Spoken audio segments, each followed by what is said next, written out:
3000 टंका भत्ता आपको केबे मिलिबो से नहीं कि वर्तमान समय गोटे बड़ अपडेट आसी तेबे आसंतु एही विषय संपूर्ण तथ्य जानिबा ताहा पूर्व आपण को गोटे अनुरोध वीडियो को शेष पर्यंत देखंतु एवं चैनल को नुआ करि आस्ते एबे ही सब्सक्राइब करी बेल बटन को दबाई रखंतु। आपण मानक मन रे वर्तमान बड़ा प्रश्न रखिथिबे जेमिति कि 3000 भत्ता राशि काहेकि बढ़िलानी, 3000 भत्ता मिलिबो ना मिलिबोनी, जदि मिलिबो केबे मिलिबो, काहेकि एही वर्ष बजेट रे भत्ता 3000 वृद्धि हेबो बोली पेय बराद हेलानी, एमिति अनेक प्रश्नर उत्तर आपण माने ए वीडियो माध्यम रे जानि परिबे। सेतिबे वीडियो को शेष पर्यंत देखंतु। वर्तमान आमे जानिबा बजेट रे भत्ता को नै कि कौन कौन सबु घोषणा करागला। प्रथमे कौन घोषणा करागला, बार्धक्य कि विधवा भत्ता पाई काहाकू आउ अपेक्षा करिबा को पड़िबो नाही।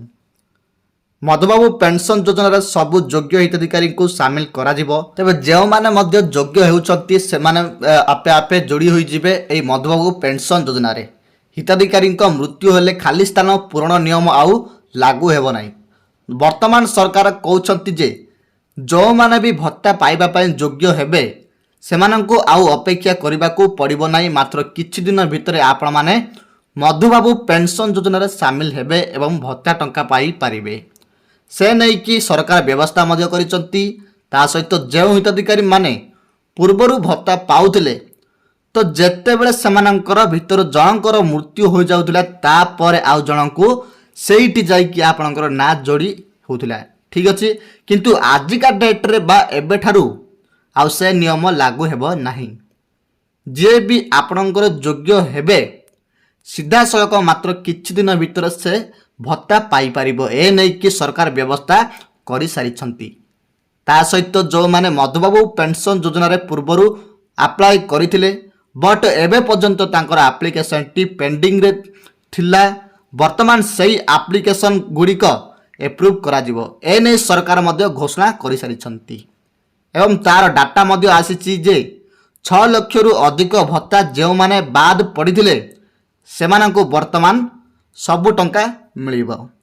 दसंधु ए बाबद रे 20 फेब्रुआरी सरकार कहितले बट 3000 टंका भत्ता बाबद रे किछि कहि नथिले बा नोटिफिकेशन मध्य आसी नथिला। दसंधु आपण मान तो जानिथिबे एई बाबद रे 20 तारिख हमर जेमिति लास्ट थिला हमर बजेट अधिवेशन। एई बजेट अधिवेशन रे कहितले जेउ माने जेउ 6 लाख हिताधिकारी बाद पड़िथिले सेही 6 लाख हिताधिकारी को टंका मिलिबो, किंतु 3000 टंका भत्ता राशि केबे मिलिबो ए नै किछि भी नोटिफिकेशन देई नथिले बा किछि भी आलोचना मध्य करि नथिले।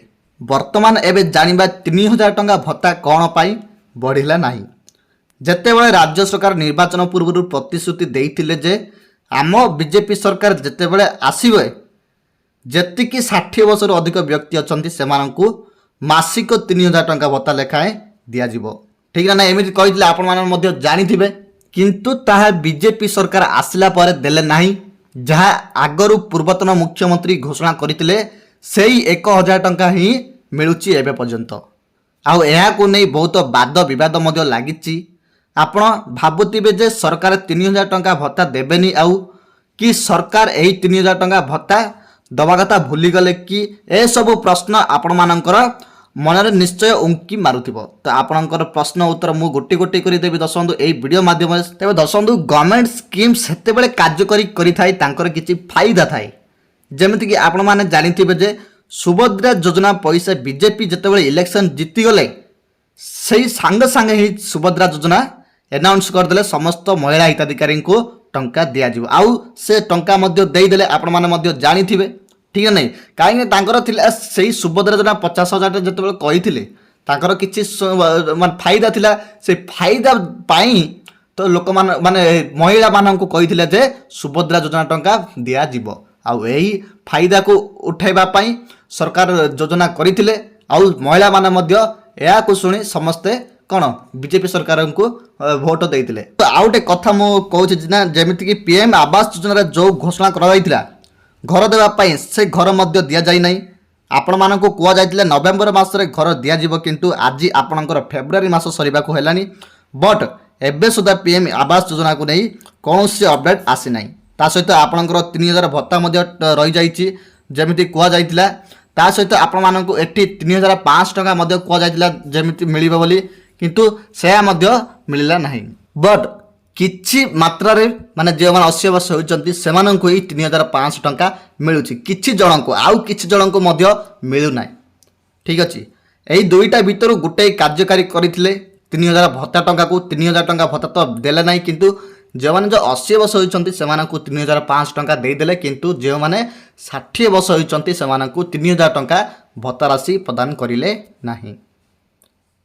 ତ ଯେମିତି ଅଲରେଡ଼ି ସରକାର ପ୍ରତି ମାସକୁ 3,500 ଲେଖାଏଁ ପ୍ରଦାନ କରୁଛନ୍ତି 80 ବର୍ଷରୁ ଅଧିକ, କିନ୍ତୁ ବାକିମାନେ ଭତ୍ତା ଯେଉଁମାନେ ପାଉଛନ୍ତି, ଆପଣମାନେ ପାଉଛନ୍ତି, ତ ଆପଣମାନଙ୍କୁ ମିଳୁନାହିଁ ବର୍ତ୍ତମାନ 3,000 ଟଙ୍କା ଭତ୍ତା ରାଶି।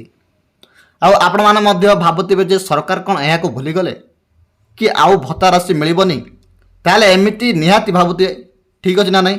ତ ଆମେ କନଫର୍ମ ଆପଣମାନଙ୍କୁ କହି ରଖୁଛୁ ଯେ ଏଇ 3,000 ଟଙ୍କା ଭତ୍ତା ରାଶି ସମସ୍ତଙ୍କୁ ଦିଆଯିବ, 100ରୁ 100% ସିଓର ଦର୍ଶକ ବନ୍ଧୁ। କେବେ ଦେବେ ଏହା ମଧ୍ୟ ସ୍ପଷ୍ଟରେ ଆସନ୍ତୁ ଜାଣିବା। ଯେବେ ବିଜେପି ସରକାର ନିର୍ବାଚନ ପୂର୍ବରୁ ପ୍ରତିଶ୍ରୁତି ଦେଇଥିଲେ 3,000 ଟଙ୍କା, କିନ୍ତୁ କୌଣସି କାରଣ ଯୋଗୁଁ ତାହା ଅଟକି ଯାଇଥିଲା। ହେଲେ ଆପଣମାନଙ୍କୁ ମୁଁ କହି ରଖୁଛି ଯେ ସରକାର 3,000 ଟଙ୍କା ଭତ୍ତା ଦେବା କଥା ଭୁଲି ନାହାନ୍ତି, ସେମାନେ ମନେ ରଖିଛନ୍ତି, କିନ୍ତୁ ସେମାନେ ସେତେବେଳେ ଦେବେ ଯେବେ କି ସେମାନଙ୍କର କିଛି ଫାଇଦା ହେବ। ହଁ ଦର୍ଶକ ବନ୍ଧୁ, ତ ସେବେ ଭତ୍ତା 3,000 ରିଲିଜ୍ କରିବେ, ଯେପରିକି ସେଇ ଭତ୍ତା ରାଶି ଦେଲେ ସେମାନେ ବହୁତ ଲାଭ ପାଇପାରିବେ, ଆଉ ଠିକ୍ ସମୟରେ ସେମାନେ ଭତ୍ତା ରାଶିକୁ ଘୋଷଣା କରିଦେବେ। ଦର୍ଶକ ବନ୍ଧୁ, ଆପଣମାନେ ନିହାତି ଭାବରେ ଜାଣିଥିବେ ଆଗକୁ ଆସୁଛି ଆପଣଙ୍କର ପଞ୍ଚାୟତ ନିର୍ବାଚନ, ଆଉ ସେଇ ଇଲେକ୍ସନକୁ ସରକାରଙ୍କ ଦୃଷ୍ଟି ମଧ୍ୟ ପ୍ରବଳ ମାତ୍ରାରେ ରହିଛି, ଆଉ ସେମାନଙ୍କର ପାଇଁ ସୁବର୍ଣ୍ଣ ସୁଯୋଗ ମଧ୍ୟ ଏହା ରହୁଛି। ଆଉ ସେହି ସମୟରେ ହିଁ ସେମାନେ କ'ଣ କରିବେ ନା ଭତ୍ତା ରାଶିକୁ ରିଲିଜ୍ କରିଦେବେ, ସମସ୍ତଙ୍କୁ ଦିଆଯିବ 3,000 ଟଙ୍କା ଭତ୍ତା ରାଶି। ଠିକ୍ ଅଛି ନା ନାହିଁ? ତ ସେଥିପାଇଁ ବୋଲିକି ଏଇ 3,000 ଟଙ୍କା ଭତ୍ତା ରାଶି ରଖା ଦିଆଯାଇଛି।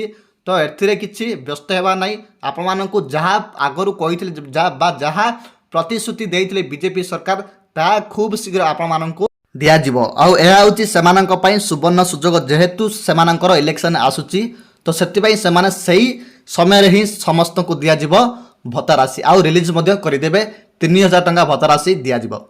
ଆପଣମାନେ ଜାଣିଥିବେ ଯେ ଫେବୃଆରୀ 20ରେ ଏହି ବର୍ଷର ପ୍ରଥମ ବଜେଟ୍ ଉପସ୍ଥାପନ ହୋଇସାରିଛି, କିନ୍ତୁ ଭତ୍ତା ଟଙ୍କା 3,000କୁ ବୃଦ୍ଧି କରାଯାଏ ନାହିଁ। ଆଉ ପୁଣି ଥରେ ଡିସେମ୍ବରରେ ଆପଣ ଜାଣିଥିବେ ନା ବଜେଟ୍ ଉପସ୍ଥାପନ ବେଳେ ଏନାଉନ୍ସମେଣ୍ଟ ମଧ୍ୟ ହୋଇଯିବ। ଆଉ ରହିଛି ଆପଣମାନଙ୍କର ଡିସେମ୍ବର ଆଉ ଗୋଟେ ବଜେଟ୍ ଅଧିବେଶନ ରହିଛି, ଆଉ ସେହି ଅଧିବେଶନରେ ଭତ୍ତା ରାଶିକୁ 3,000 ଟଙ୍କା ବୃଦ୍ଧି କରାଯିବ। ଆଉ ସେ ନେଇକି ମଧ୍ୟ ବ୍ୟୟ ବରାଦ ମଧ୍ୟ ରାଜ୍ୟ ସରକାର କରିବେ, କାହିଁକି ଆସୁଛି ଯେହେତୁ ଇଲେକ୍ସନ ଆସୁଛି, ଆଉ ଏହି ଇଲେକ୍ସନରେ ସମସ୍ତଙ୍କୁ ଦିଆଯିବ 3,000 ଟଙ୍କା ଭତ୍ତା ରାଶି। ତେବେ ସେଥିପାଇଁ ଆପଣମାନଙ୍କୁ ଧୈର୍ଯ୍ୟ ରଖିବାକୁ ପଡ଼ିବ, କାହିଁକି ନା ଆସୁଛି ଆଗକୁ ଇଲେକ୍ସନ, ଆଉ ଏହି ଇଲେକ୍ସନ ମଧ୍ୟ ରାଜ୍ୟ ସରକାର ବହୁତ ଦୃଷ୍ଟିରେ ରଖିବେ, ଆଉ ଏହି ଦୃଷ୍ଟିରେ ରଖିବା ସହିତ ସମସ୍ତଙ୍କୁ 3,000 ଟଙ୍କା ଭତ୍ତା ରାଶି ପ୍ରଦାନ କରାଯିବ।